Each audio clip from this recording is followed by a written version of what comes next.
California Democrats are one step closer to approving a ballot measure that paves the way for new congressional maps. Lawmakers in Sacramento are trying to get a ballot referendum passed that could potentially net Democrats 5 more seats in Washington and the 2026 midterms. The political map of America is once again being redrawn, literally. California and Texas, the nation's 2 largest states, are moving in opposite directions with their redistricting strategies. And at the same time, former President Donald Trump is stepping into the spotlight in Washington, D.C., meeting with law enforcement officials amid a heightened focus on public safety. These stories aren't isolated. They are deeply interconnected, reflecting the ongoing tug-of-war for political influence, the balance of power in Congress, and the future of governance in the United States. When you look closely, this isn't just about shifting district lines or a single political visit. It's about long-term strategies, voter representation, and who ultimately controls the House of Representatives. California is pushing a ballot-driven path to increase Democratic representation, while Texas Republicans are accelerating their own direct map-making to consolidate power. At the same time, Trump's engagement with law enforcement is a deliberate effort to shape his narrative as a figure of authority and order. Together, these developments show how battles at the state and local level echo loudly at the national stage. Setting the stage, why redistricting matters. Every decade after the U.S. Census, states redraw congressional districts to reflect population shifts. This process, known as redistricting, determines which communities vote together, often shaping the balance of power in Congress for years. But mid-decade redistricting, redrawing maps before the next census, has historically been controversial. It tends to spark accusations of gerrymandering, where lines are drawn to favor one party over another. Redistricting may sound like an administrative task, but it's one of the most consequential political maneuvers in American democracy. A single redrawn district can determine whether a Democrat or Republican represents millions of people in Congress. With the House so narrowly divided, these maps can shift control of Washington itself. That's why we're seeing such aggressive moves from California and Texas right now. Both states recognize that just a handful of seats could tilt the chamber. And unlike campaign ads that disappear after election season, redistricting has a decade-long impact. What happens today with these maps will ripple through not only the 2026 midterms, but also the presidential elections and beyond. California's bold move, redistricting by ballot California. Governor Gavin Newsom signed into law a trio of bills that set the stage for voters to decide whether the state should temporarily redraw its congressional maps. If approved, these changes could add 5 Democratic-leaning districts. At the signing ceremony in Sacramento, Newsom declared, "We're giving the American people a fair chance. When all things are equal, there's no question that the Republican Party will be the minority party in the House of Representatives next year." This statement framed the proposal not only as a political countermeasure, but as an effort to place power directly in the hands of voters. Unlike Texas, where lawmakers are redrawing maps directly, California's move requires approval through a statewide ballot initiative scheduled for November 4th.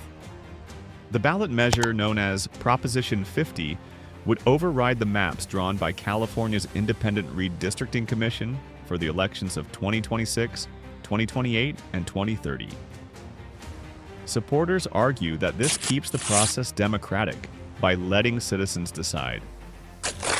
Critics counter that it undermines the independence of a commission created precisely to take politics out of redistricting. By choosing a ballot measure, California Democrats are taking a calculated gamble. They are betting that the state's overwhelmingly blue electorate will approve a plan that gives Democrats more congressional leverage. If successful, California would not only secure more seats for its own delegation, but also attempt to neutralize Republican gains in Texas. In this sense, the state isn't just playing defense, it's playing offense in a high-stakes national chess match. The fundraising surge. California's $6.2 million push. Redistricting isn't just about maps, it's about money. Governor Newsom has already raised an eye-catching $6.2 million in just 1 week to fuel the campaign supporting the ballot measure. Contributions poured in from more than 200,000 donors, signaling strong grassroots enthusiasm within Democratic circles. This fundraising success is an early sign that California Democrats plan to mount a vigorous defense of their proposal, likely leading to an expensive, high-profile battle leading into the November special election. Meanwhile, Republicans and anti-gerrymandering advocates are organizing to oppose Proposition 50. Former House Speaker Kevin McCarthy, himself a Californian, has pledged to help raise funds to defeat the measure. He has warned that if California sets this precedent, other states may follow, escalating the cycle of retaliatory redistricting nationwide. Money doesn't just fund advertisements, it shapes narratives. With millions at their disposal, California Democrats can flood the airwaves, mobilize volunteers, and reach undecided voters across the state. But Republicans are expected to mount their own counter-campaign, framing the measure as a blatant power grab. The sheer scale of this fundraising effort suggests that Californians will be bombarded with messaging from both sides, making this one of the most watched and expensive ballot battles of the year. Texas charts. Its own course, GOP maps advance. While California puts its maps to a vote, Texas Republicans are moving forward more directly. The State House recently passed a new congressional map, and the Senate is expected to follow soon. Once signed by Governor Greg Abbott, the maps will immediately take effect. This Republican-drawn plan is designed to add 5 new GOP-leaning districts, strengthening the party's hand in Washington. Supporters argue the move is necessary to secure Texas's influence at the federal level and to safeguard Republican majorities. GOP State Senator Phil King summed up the strategy by saying, "I want us to maintain a Republican majority and hopefully increase it. That's my purpose for being willing to carry this map." Democrats in Texas have strongly objected, with Representative Gina Hinojosa announcing plans to take the fight to federal court. She argued that the new maps target minority communities and risk undermining constitutional rights. Lawsuits are expected to play a major role in determining whether Texas's plan holds.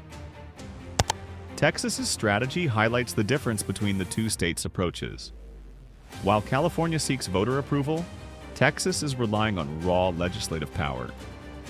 This approach allows Republicans to move faster and more decisively, but it also makes them vulnerable to accusations of partisanship and lawsuits that could drag on for years. Either way, the Lone Star State is making clear that it intends to be a defining force in shaping the next decade of American politics. The legal and political crossroads redistricting has always been fertile ground for legal challenges, and this round is no exception. In California, opponents argue that voters are being asked to override a system they themselves approved in 2010, when power was shifted to an independent commission. They say Proposition 50 risks undermining public trust in fair representation.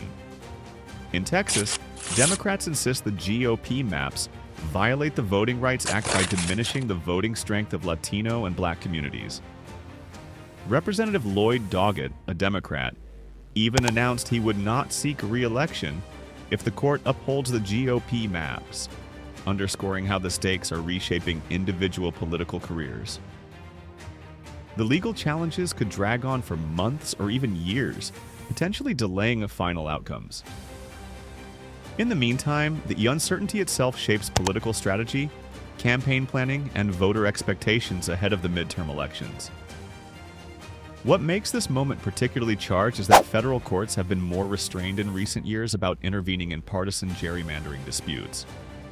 That means both parties are rolling the dice, unsure of how much legal pushback they'll face.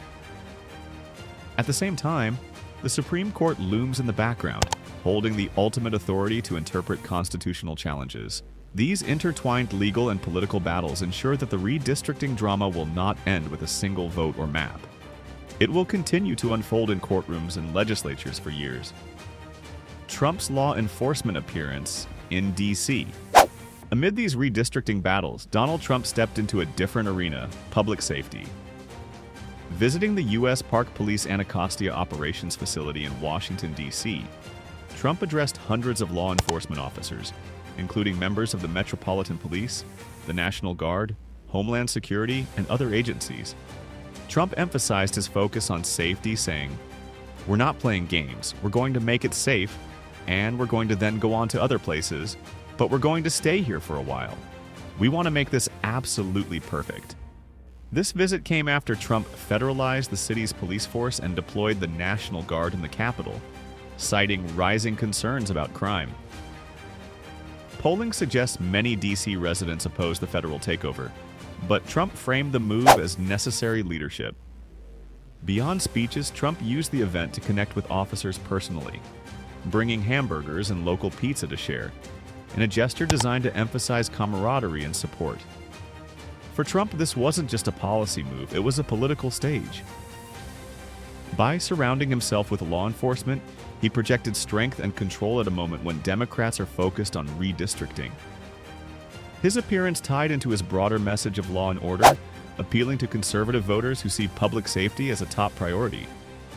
It also positioned him as a central player, not just in partisan politics, but in the very security of the nation's capital.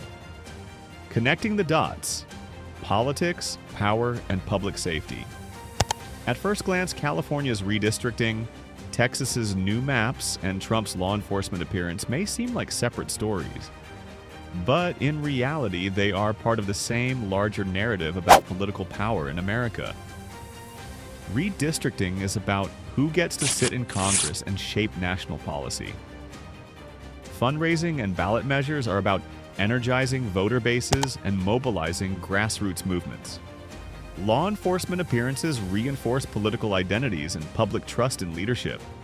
Together, these events illustrate how political battles extend far beyond campaign ads or debates.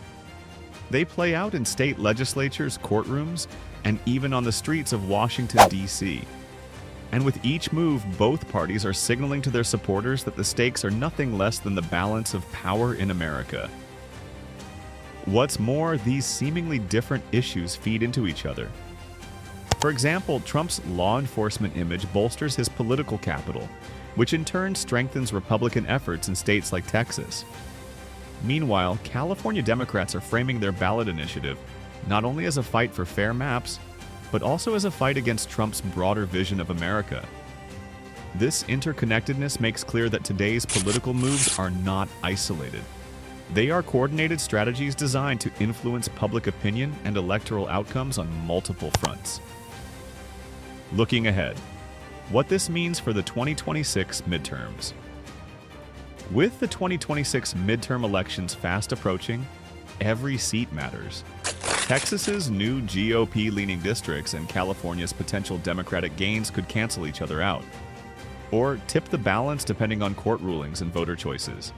Meanwhile, Trump's re-engagement on public safety issues adds another layer of national visibility. His presence in Washington signals that he remains a central figure in shaping narratives, not only around law enforcement, but also around broader political control. For voters, the message is clear: the maps being drawn today will define the elections of tomorrow, and the leaders visiting police stations or signing redistricting bills are doing so with one eye firmly fixed on the midterms. It's worth remembering that House control often comes down to razor-thin margins. In 2022, for instance, just a handful of districts decided the majority. That means even small shifts in California or Texas could swing national power. Add to that the uncertainty of lawsuits, court rulings, and voter turnout, and the stakes grow even higher. As campaigns heat up, Americans should expect not only fierce debates, but also unprecedented spending, organizing, and messaging as both parties fight for dominance in 2026. The redistricting battles in California and Texas, and Trump's law enforcement appearance in D.C., are not isolated news items. They are pieces of a much larger puzzle about how power is gained, protected, and projected in America. The choices made in state capitals, in courtrooms, and at the ballot box will shape who represents Americans in Congress, what policies are prioritized, and how the nation navigates its most pressing challenges. As these developments unfold, one thing is certain: the stakes are high, the outcomes uncertain, and the consequences far-reaching. If you found this breakdown helpful, Don't forget to like this video, share it with others who follow U.S. politics, and subscribe to the channel for more deep dive analyses on the stories shaping America's future. Your engagement helps us bring you thoughtful, in-depth reporting on the issues that matter most.